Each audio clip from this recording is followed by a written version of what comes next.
Hello students, welcome to all Unacademy Live IT Jam and GATE PCM channel. हम बात कर रहे हैं फोटो केमिस्ट्री की। हमारा जो टॉपिक है वो है photo chemistry. So welcome warriors, आप सबका स्वागत है हमारे प्लेटफॉर्म पर। First of all about me, I am Alka Rani from Haryana, chemistry expert educator on Unacademy app. Feel the chemistry with Rani ma'am. और आज हम जो बात करने वाले हैं, जो हमारा टॉपिक है वो है फोटो केमिस्ट्री। तो ये फोटो केमिस्ट्री मुझे आपको डिस्कस करना है। फोटो केमिस्ट्री हम करने जा रहे हैं फिजिकल केमिस्ट्री का सब पार्ट। अगर मैं बात करूँ तो फिजिकल केमिस्ट्री में एक चैप्टर होता है जिसे कहते हैं केमिकल काइनेटिक्स। केमिकल काइनेटिक्स के अंदर हमारा फोटो केमिस्ट्री एक चैप्टर रहता है। तो ये फोटो केमिस्ट्री को हम यहाँ पर कवर करने वाले हैं। इसके सारे बेसिक हर बात को डिस्कस करेंगे डिटेल में, और उसके बाद हम इसके न्यूमेरिकल्स को भी करने वाले हैं। तो आइए सबसे पहले बात करते हैं फोटो केमिस्ट्री के अंदर होता क्या है। हमारे पास बेसिकली कोई भी, अगर आप एक सब्सटेंस लेते हो जिसके ऊपर आप क्या कर रहे हो, लाइट को फॉल करा रहे हो। ठीक है, आप क्या कर रहे हो, एक सब्सटेंस जिसके ऊपर आप लाइट को फॉल करा रहे हो। अब यहाँ पर एक नाम सुना होगा आपने, प्लैंक्स लॉ। ठीक है, प्लैंक्स लॉ आपने एक नाम सुना होगा, प्लैंक्स लॉ, या प्लैंक्स का आपने प्लैंक्स रेडिएशन लॉ करके आपने नाम सुना होगा। तो बेसिकली प्लैंक लॉ या प्लैंक रेडिएशन क्या कहता है कि जो भी आप यहाँ पर जो पैकेट्स ऑफ एनर्जी आती है वो किसके इक्वल होती है, E is equal to H mu के। ऐसा आपने पढ़ा होगा, मैं आपको लिखवा भी देती हूँ। ठीक है, जस्ट गिव मी 1 मिनट। मैं साथ साथ इसका आपको थ्योरी भी लिखवा दूंगी ताकि आपको सारा क्लियर हो जाए। ठीक है, तो यहाँ से हमारा शुरू होता है फोटो केमिस्ट्री। तो बेसिकली अगर मैं बात करूँ तो हम फोटो केमिस्ट्री को डील करते हैं अपने किसके साथ, एक यानी जो फोटोन है, जो लाइट है, उसको रिएक्शन के साथ डील करना फोटो केमिस्ट्री होगा। लाइट को रिएक्शन के साथ डील करना फोटो केमिस्ट्री के अंडर आएगा। तो मैं ऐसा कह सकती हूँ कि हमारे पास, क्योंकि हमने लिखा है फोटो केमिस्ट्री, तो बेसिकली केमिस्ट्री के लिए आप यहाँ पर यूज करेंगे। केमिस्ट्री का मतलब क्या हो गया कि कोई भी केमिकल रिएक्शन। केमिस्ट्री के लिए क्या हो गया आपका, कोई भी केमिकल रिएक्शन। और फोटो के लिए क्या, फोटो का मतलब आप समझ जाएंगे यहाँ पे लाइट। फोटो का मतलब आप समझ गए लाइट। तो बेसिकली फोटो केमिस्ट्री के अंदर हम क्या करेंगे, लाइट का इफेक्ट देखेंगे। ठीक है, हम लाइट का इफेक्ट देखेंगे यहाँ पर केमिकल रिएक्शन पर। ठीक है, हम लाइट का इफेक्ट देखेंगे केमिकल रिएक्शन के ऊपर। केमिकल रिएक्शन के ऊपर हम लाइट का इफेक्ट देखेंगे। ठीक है, तो बेसिकली होगा क्या, आप समझिए। हमने यहाँ पर इसकी डेफिनेशन को भी हम लिख लेते हैं। सो this is the photo chemistry. The photo chemistry deals with the effect. Photochemistry deal with the effect of radiation of energy.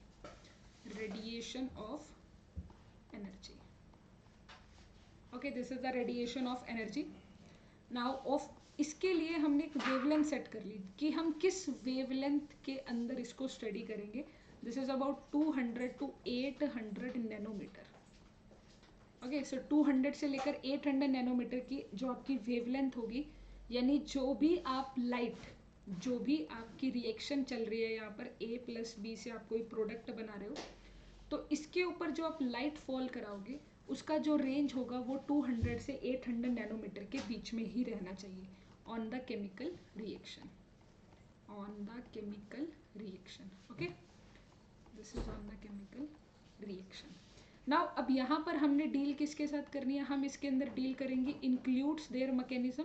हम इनका रेट मैकेनिज्म देखेंगे, include there rate mechanism, include there rate mechanisms. And हम यहाँ पर उनका पढ़ेंगे constants.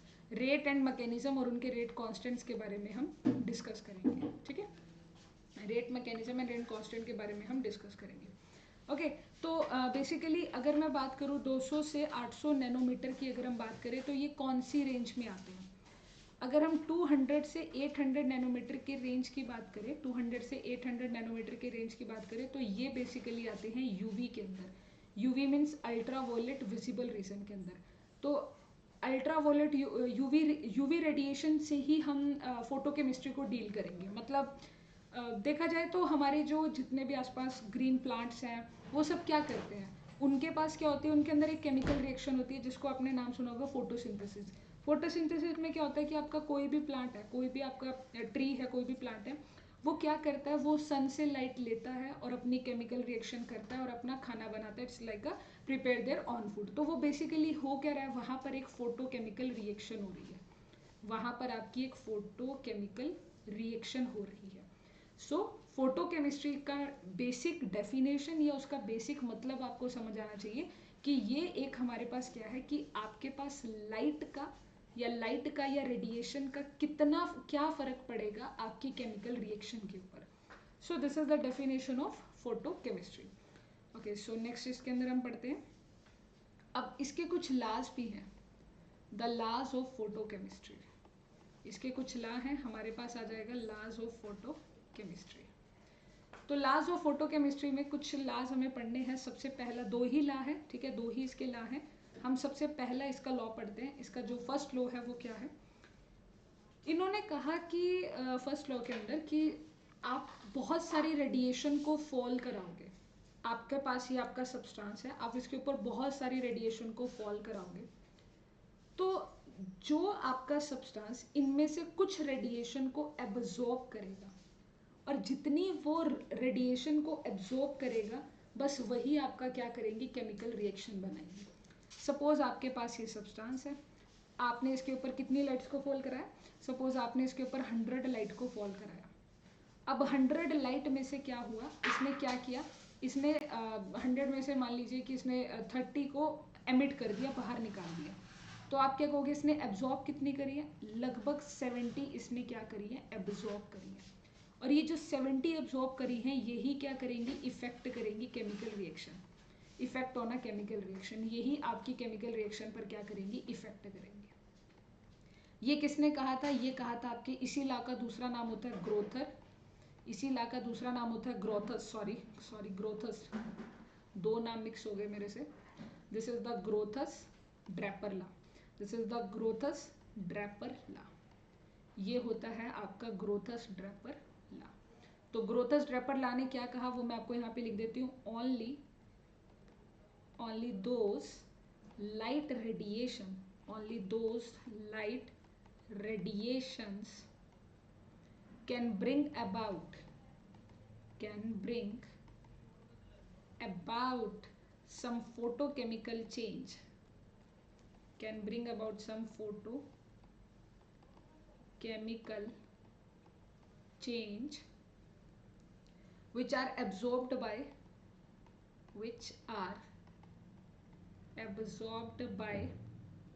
the substance। जो मैंने आपको समझाया, ये लाइन मैंने वही लिखी है यहाँ पर, जो मैंने आपको समझाया यहाँ पर वही लिखा गया है, क्या कि only those light radiation can bring about some photochemical change which are absorbed by the substance, and this law को किसने दिया था, ग्रोथस ड्रैपर का ये लॉ है, ठीक है।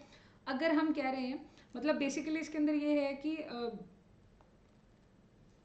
इसका मतलब सिर्फ यही है कि जो लाइट एब्जॉर्ब होगी सिर्फ वही केमिकल चेंज करेगी। एक लाइन में अगर आप इस लॉ को समझना चाहते हैं या अपनी नोटबुक में लिखना चाहते हैं तो सिर्फ आप इतना लिखिए कि जो लाइट एब्जॉर्ब होगी वही क्या करेगी, केमिकल चेंज करेगी, वही आपका क्या करेगी, केमिकल चेंज करेगी। जो लाइट एब्जॉर्ब होगी वही आपका क्या करेगी, केमिकल चेंज। आई होप सो कि आपको हमारा जो फर्स्ट लॉ है ग्रोथस ड्रैपर लॉ वो क्लियर हो गया होगा, और अगर क्लियर भी नहीं हुआ तो यही लाइन इंपॉर्टेंट है कि जो लाइट एब्जॉर्ब करेंगे वही आपका केमिकल चेंज करेगी। आइए इसका दूसरा लॉ देखते हैं, सेकेंड लॉ। इसका सेकेंड लॉ क्या कहता है, तो सेकेंड लॉ ने क्या कहा कि यहाँ पर आपके पास क्वांटम ऑफ लाइट होती है पर मॉलिक्यूल रिएक्टिंग सब्सटेंस। बेसिकली इसने क्या कहा,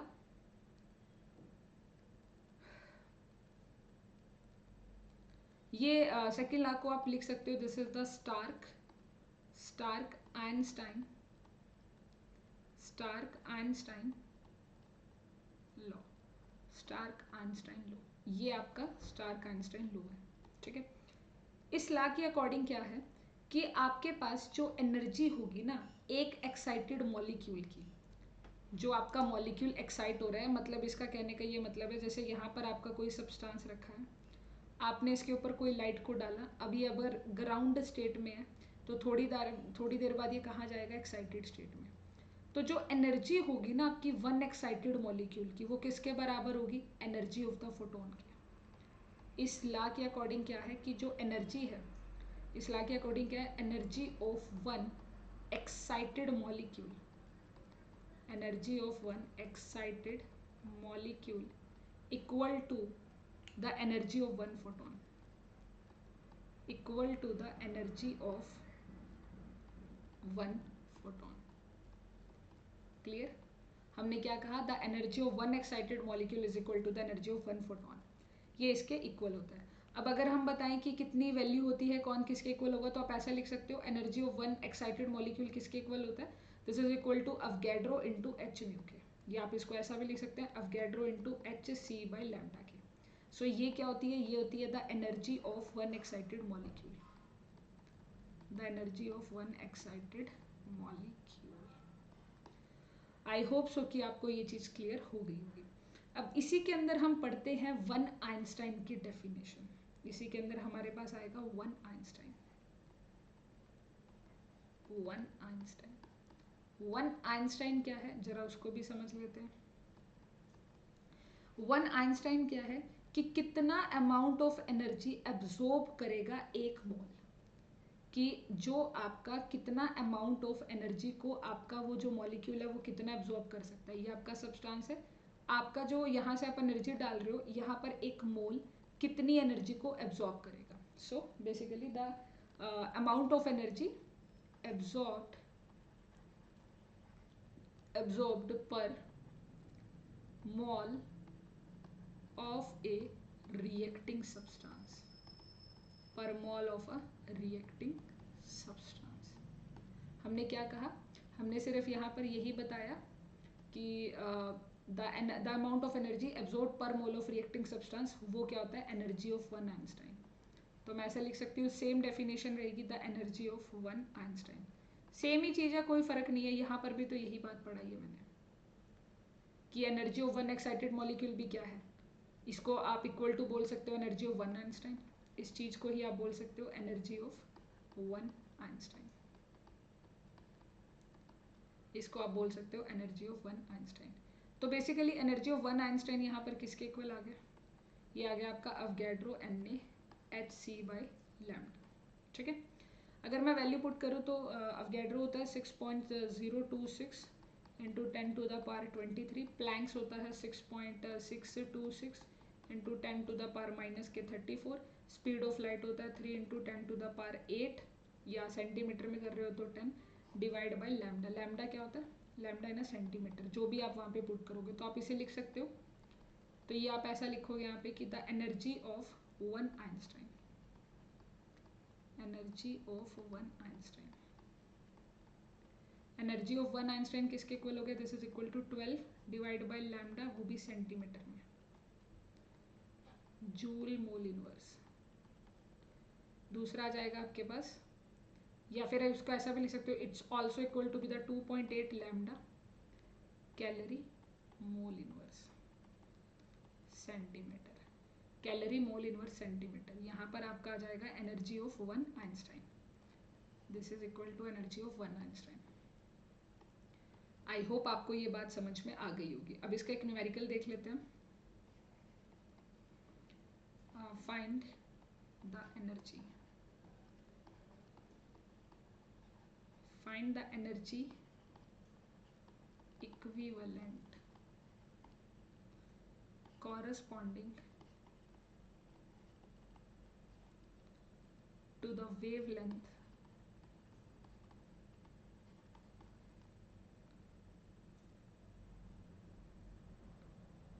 हाँ, और आपको जो वेवलेंथ दे रखी है वो कितनी है, 15। ये आपका न्यूमेरिकल है, आपको यहाँ पे एनर्जी को कैलकुलेट करना है। सो टेक योर टाइम, आप अपना टाइम लीजिए और बताइए। इतना हम आपको इंफॉर्मेशन दे देते हैं, आप इस कैलकुलेशन को सॉल्व करिए। इतना हम आपको एक इन्फॉर्मेशन दे देते हैं कि अगर आप IIT JAM या गेट की तैयारी करना चाहते हैं तो IIT JAM के लिए चल रहा है फ्लैट 50% ऑफ। अल्का कैम कोड यूज़ करेंगे तो आपको डिस्काउंट मिलेगा। गेट PCM का सब्सक्रिप्शन भी आप ले सकते हैं, यूजिंग कोड अल्काकेम, उस पर आपको 6 मंथ का फ्री एक्सटेंशन मिलेगा। और ये हमारे IIT जैम 2024 के सब्जेक्ट वाइज रैंकर्स। यकीन batch for IIT jam start हो चुका है 23 मार्च से, आप इसे एनरोल करिए। उड़ान बैच फॉर गेट 2025-26 एस्पेरेंट्स के लिए ये भी शुरू हो चुका है, बैच नंबर 2। और प्लस के फीचर्स को भी आप बहुत सारे प्लस के फीचर को असेस कर सकते हैं और डेली स्कॉलरशिप टेस्ट को भी लगा सकते हैं। तो अभी फिलहाल आप इस न्यूमेरिकल को करिए कि आप इस न्यूमेरिकल का आंसर क्या करने वाले हैं। Take your time, everyone solve this numerical.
Okay, so I think आप सबका आंसर आगे हो गया, हम चेक कर लेते हैं।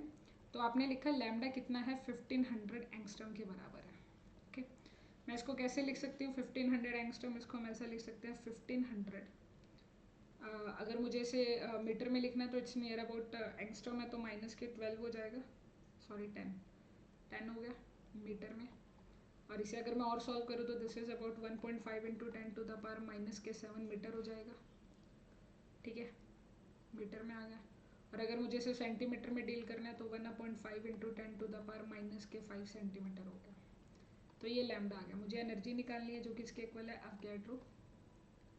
ये आ गया आपका अवगैड्रो एच सी बाई लैम्डा था, बट आई थिंक मैंने इसे सेंटीमीटर में डायरेक्ट भी आपको बता दिया। आप इसे डायरेक्ट अगर याद रहता है सेंटीमीटर वाला कितना है 12। अगर आपको वेवलेंथ सेंटीमीटर में दे रखी है तो आप सीधा पुट कर सकते हो 12 divide by 1.5 into 10 to the power minus के 5। और जब आप इसे सॉल्व करोगे तो कितना आंसर आएगा 8 into 10 to the power 5 joule per mole. कितना आंसर आया 8 into 10 to the power 5 joule per mole आपका आंसर आया होगा। ठीक है, तो ये बेसिकली अभी हमने 2 लॉज को पढ़े हैं। इसके बाद एक लॉ और आता है, ठीक है, थर्ड लॉ जो बियर्स-लैम्बर्ट लॉ जिसे आप कहते हो, वो आपका काफ़ी इंपॉर्टेंट लॉ है और हम अभी देख लेते हैं थोड़ा सा आगे। ठीक है, इसके बाद हम देख लेते हैं क्वांटम एफिशिएंसी, उसके बाद हम थर्ड लॉ को पढ़ेंगे। ठीक है, हम टॉपिक पढ़ लेते हैं हमने क्वांटम की efficiency. Next is the quantum efficiency, right.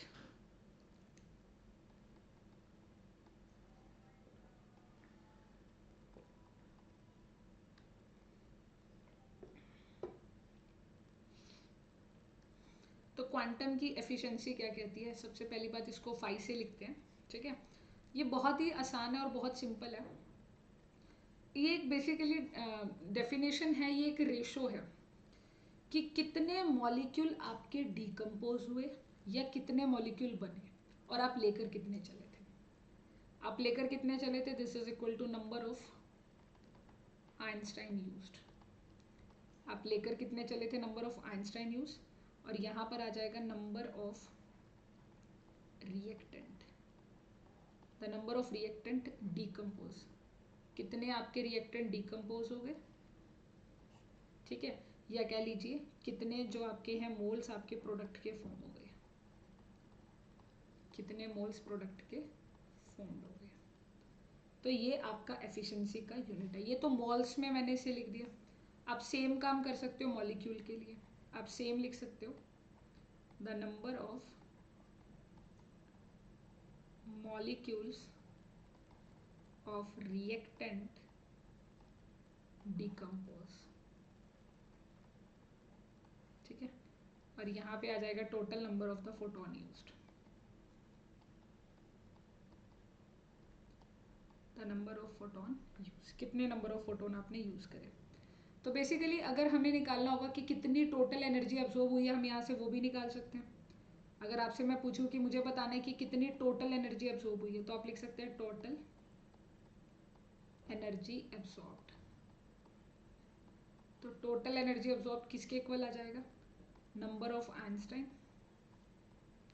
Total energy absorb किसके इक्वल आ जाएगा, number of Einstein and multiply by the energy of one Einstein.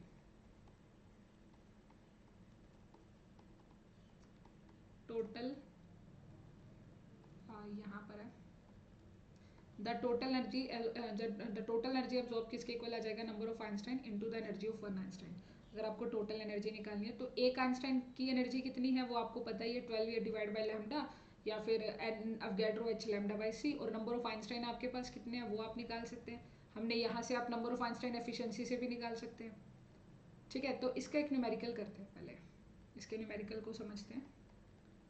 तो हमारे पास एक न्यूमेरिकल है, the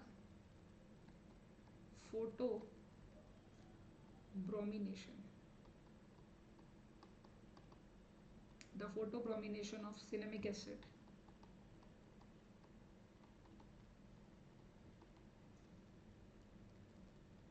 to dibromo cinnamic acid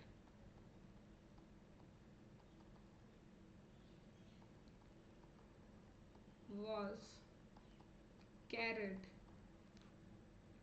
out in the presence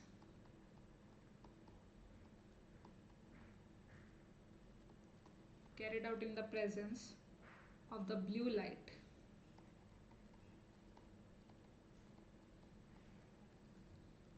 of lambda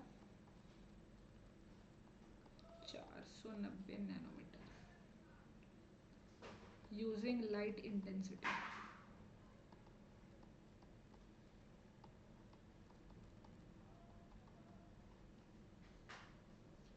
of 1.5 into 10 to the power minus k 3 joule second inverse, an exposure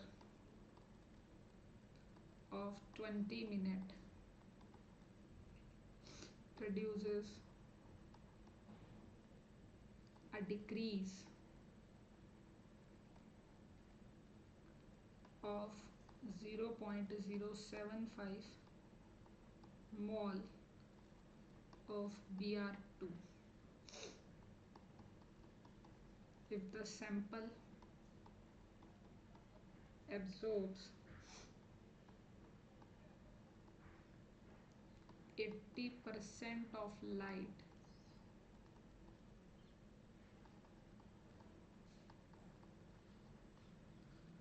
passing through it, then find the efficiency, find quantum efficiency। आपको quantum की efficiency निकालनी है। तो ये question को आप पढ़िए, उसके बाद हम इसका सोल्यूशन कराएंगे।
Okay,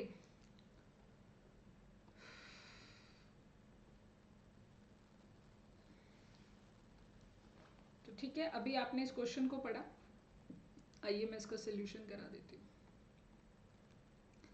the photobromination of the cinnamic acid to dibromide, आपको वेवलेंथ दे दिया this one. Using the light intensity, आपको लाइट इंटेंसिटी बता दी कि ये लाइट की इंटेंसिटी है, ठीक है, this is about the light intensity. Okay, and और क्या हमें दे रखा है, 20 मिनट प्रोड्यूस डिक्रीज, इतनी कंसेंट्रेशन इसके खत्म हो गई, तो आप 80% अगर लाइट एब्जॉर्ब हो जाती है तो passing through it absorb 80% of the light, 20% को ट्रांसमिट किया, तो क्वांटम एफिशिएंसी निकालनी थी। थोड़ा सा मुश्किल सवाल ज़रूर था ये, बट हम आपको बताते हैं कि इसे करना कैसे था। मुझे क्वांटम एफिशिएंसी निकालनी है, तो I need only the number of reactant या आइंस्टाइन, टोटल कितने थे, और यहाँ पर कितने डिकम्पोज हुए, यहाँ मुझे डिकम्पोज निकालने थे, ठीक है। तो सबसे पहले हम नंबर ऑफ आइंस्टाइन की बात करते हैं कि नंबर ऑफ आइंस्टाइन कितने हैं, टोटल यहाँ पे नंबर ऑफ आइंस्टाइन कितने हैं। एनर्जी किसके इक्वल है आपको पता है, अगर मुझे फाइंड आउट करना है नंबर ऑफ आइंस्टाइन, तो वो किसके इक्वल आएगा, एक नंबर ऑफ आइंस्टाइन आप निकालेंगे टोटल एनर्जी डिवाइड बाय एक आइंस्टाइन की एनर्जी कितनी है, तो एक आइंस्टाइन की एनर्जी कितनी आती है 12 divide by lambda, it's near about 12, 4.90 into 10 to the power minus के 5, तो ये आ जाएगा 2.44 10 to the power 5 joule per मोल।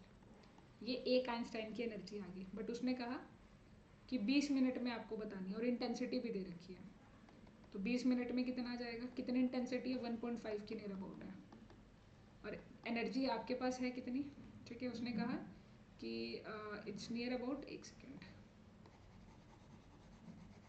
आप इसको ऐसे लिख लो, जो भी लाइट होगी उसका 80% आपको करना होगा, जो भी लाइट होगी उसका 80% होगा ना। तो एनर्जी जो आपकी 20 मिनट में अब्सॉर्ब होगी वो कितनी है, ये इंटेंसिटी है, ये इंटेंसिटी है जूल सेकेंड इनवर्स में, कितने मिनट में, 20 मिनट में, मिनट को उसमें कन्वर्ट करेंगे तो 60 आ जाएगा, और इसका 80% होगा सिर्फ, इसका 80% निकल लेगा 1.44 जूल।